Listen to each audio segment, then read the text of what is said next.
Buena tarde, nosotros somos el grupo 6. Escogimos la masacre del Salado. Esta masacre sucedió en la población de Villa del Rosario, El Salado, entre el 16 y el 22 de febrero del 2000. Fuentes muy cercanas o fuentes de referencia dicen que esta masacre se alargó durante 2 semanas. Fue un asesinato masivo que se cometió por el bloque norte y por el bloque Héroes de los Montes de María de las Autodefensas Unidas de Colombia, AUC. Este bloque lo comandaba Rodrigo Tobar Pupo, alias Jorge 40, y Rodrigo Mercado Pelufo, alias Cadena.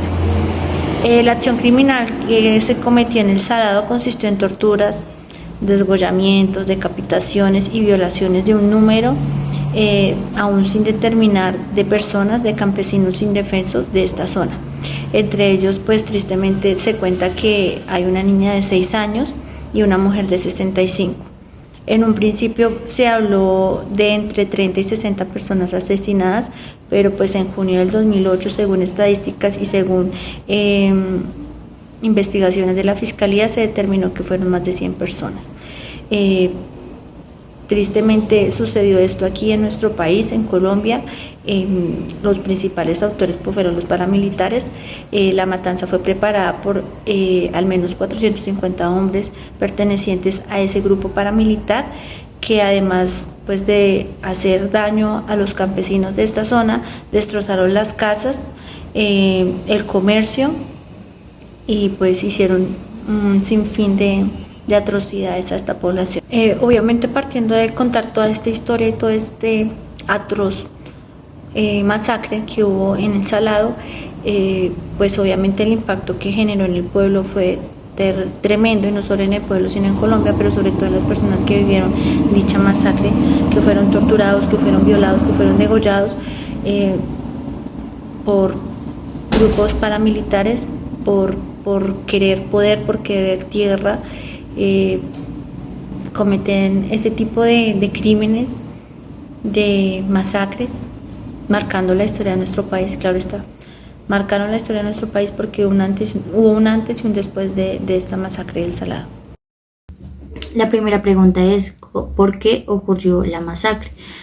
Se produjo en el marco de la disputa de las Autodefensas Unidas de Colombia y la guerrilla de las FARC por el control del territorio. Las Autodefensas Unidas de Colombia buscaban controlar el territorio para utilizarlo como contrabando de armas, el narcotráfico y la extorsión. ¿Cómo surgieron los hechos? La masacre se produjo en 2 fases. En la primera fase, los paramilitares rodearon todo el pueblo y cortaron todo tipo de vías de comunicación para impedir que los habitantes se escaparan. Y en la segunda fase, los paramilitares irrumpieron en el pueblo y comenzaron a asesinar a la población civil. ¿Qué papel tiene el desplazamiento forzado en este escenario? El desplazamiento forzado claramente fue un resultado directo de la masacre. Los paramilitares, en este caso, lo que hicieron fue obligar a los habitantes del pueblo a desplazarse para evitar que fueran testigos de los crímenes que se habían cometido en ese momento.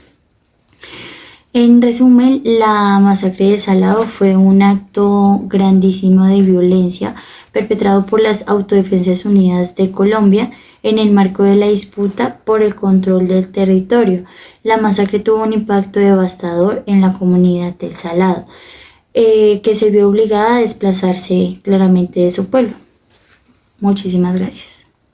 Voy a responder la tercera pregunta, que dice: ¿cómo el proceso de memoria de conflicto armado en Colombia contribuye a la construcción de una cultura de paz?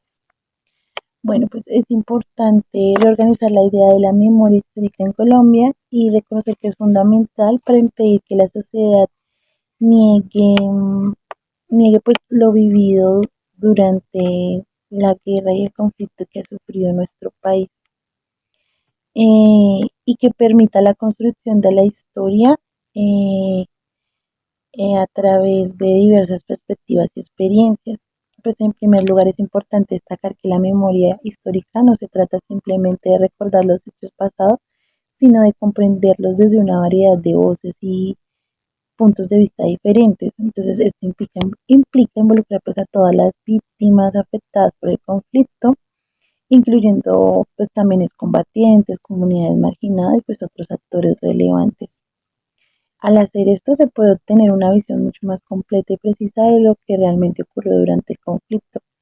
Además, reorganizar la idea de la memoria histórica implica romper con la narrativa oficial impuesta por diferentes actores a lo largo de la historia del conflicto, y esto significa cuestionar pues, las versiones sesgadas por los eventos y buscar la verdad pues, a través de investigaciones parciales y testimonios verificables. La sociedad también debe comprender que la guerra en Colombia no fue simplemente una lucha entre buenos y malos, sino un conflicto complejo con múltiples causas y consecuencias. Cuando se reconoce eso, pues creamos una memoria histórica bien organizada y también puede contribuir a la reconciliación y la construcción de la paz sostenible al reconocer el sufrimiento de todas estas víctimas y pues dar un espacio para que sus voces sean escuchadas, que es lo más importante, escucharlos y comprenderlos desde ese punto de vista. Y pues se puede avanzar hacia una sociedad que acepte la responsabilidad colectiva por lo ocurrido y esté dispuesta a tomar medidas para evitar que estas tragedias vuelvan a suceder en un futuro. Tener claro que hoy en día se siguen viviendo masacres iguales, en donde muere mucha gente inocente, en donde la disputa de muchas cosas y sobre todo la violación de los derechos humanos se vive hoy en día. Y se seguirá viendo si no hay un cambio drástico en todo el contexto social.